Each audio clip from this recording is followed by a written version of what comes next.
Hi, I'm Ashley. I have found that I feel really challenged in the past with doing stuff on the goal line in terms of career. I just feel really stuck, and I know that I'm not really doing what I came here to do.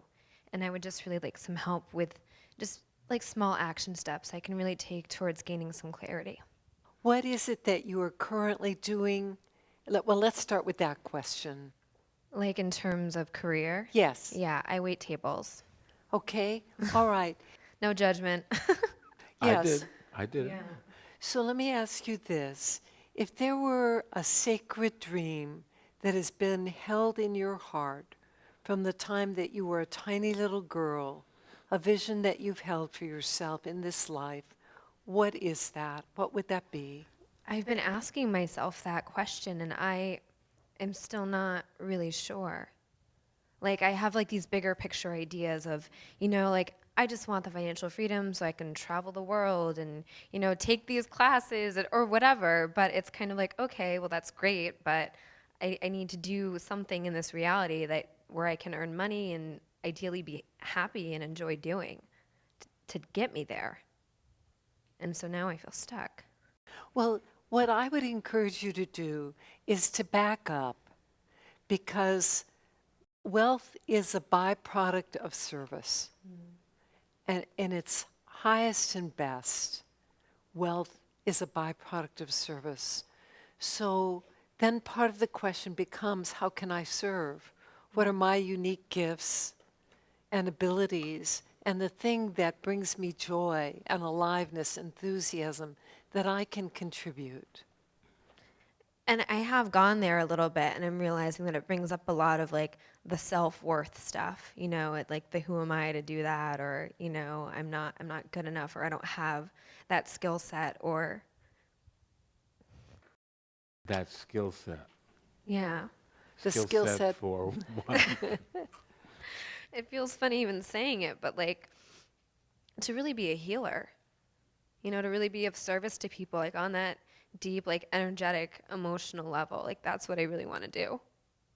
I thought you wanted to travel the world. And that too. Yeah, A incorporate traveling them both. healer.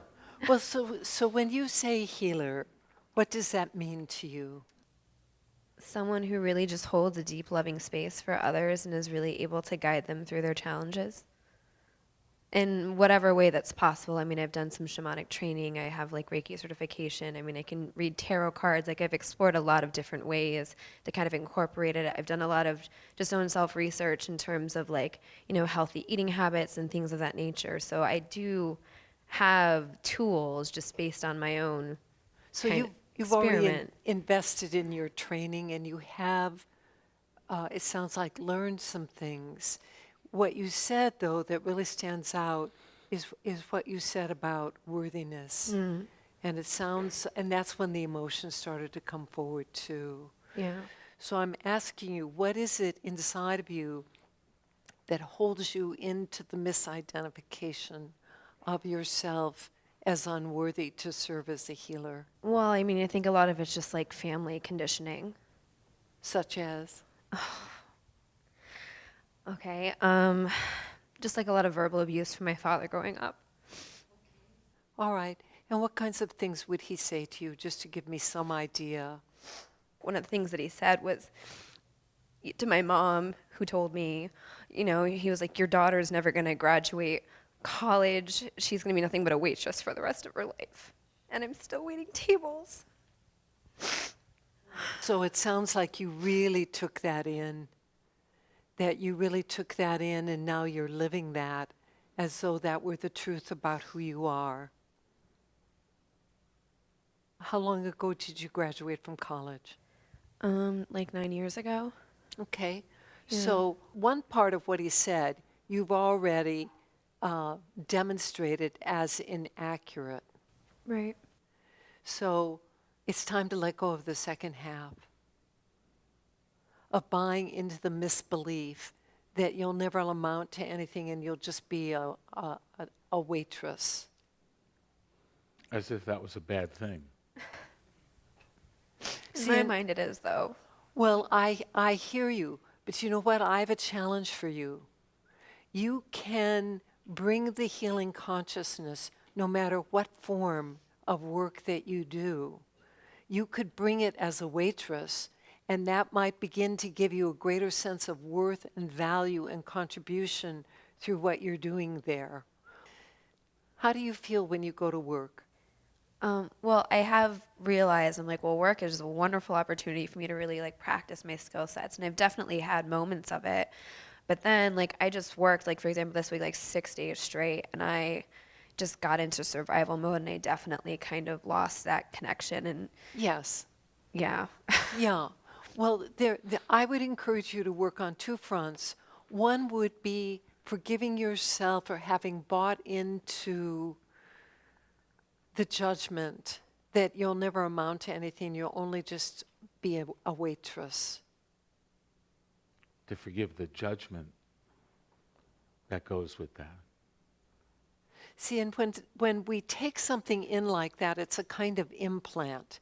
It just goes in right here, and it sits here until we let it go, until we take it out and let it go. What your father said to you became the perfect prescription that justifies you hanging out in unworthiness and really not coming forward in the fullness of who you are and sharing the gifts that you have.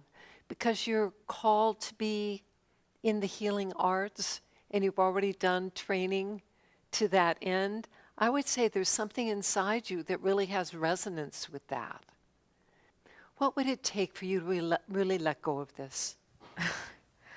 I mean, I think I've really been resisting going into like that deep, ugly cry for a long time. I think that's a way to get there.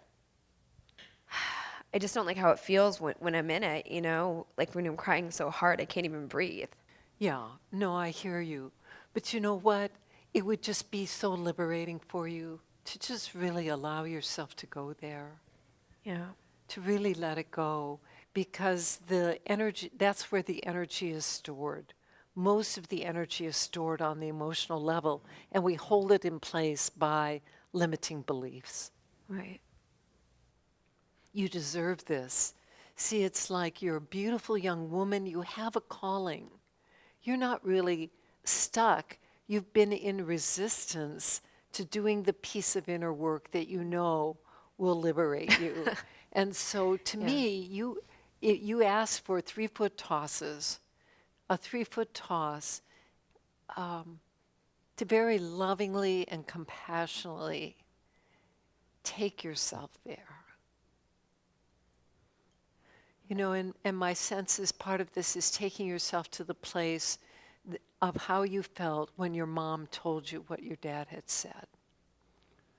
And maybe other things that he had said to you that tended to be in your inner experience diminishing of who you are.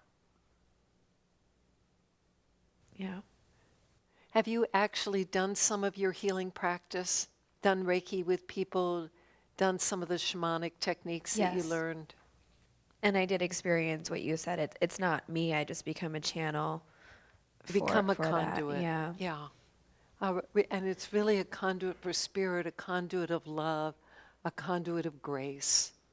And I just encourage you, you are as worthy as anyone to do that. Thank you.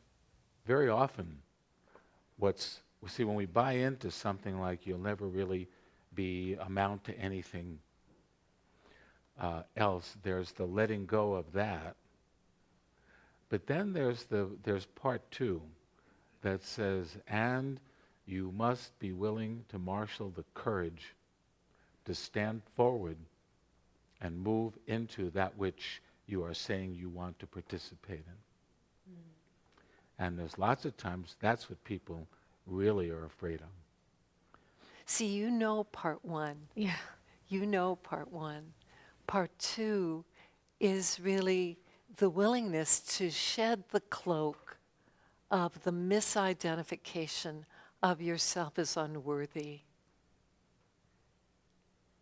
To really let that go and to stand up in the love that you are and the gifts that you have, and to continue to hone your consciousness so that you become the best conduit for Spirit's healing energy that you can be.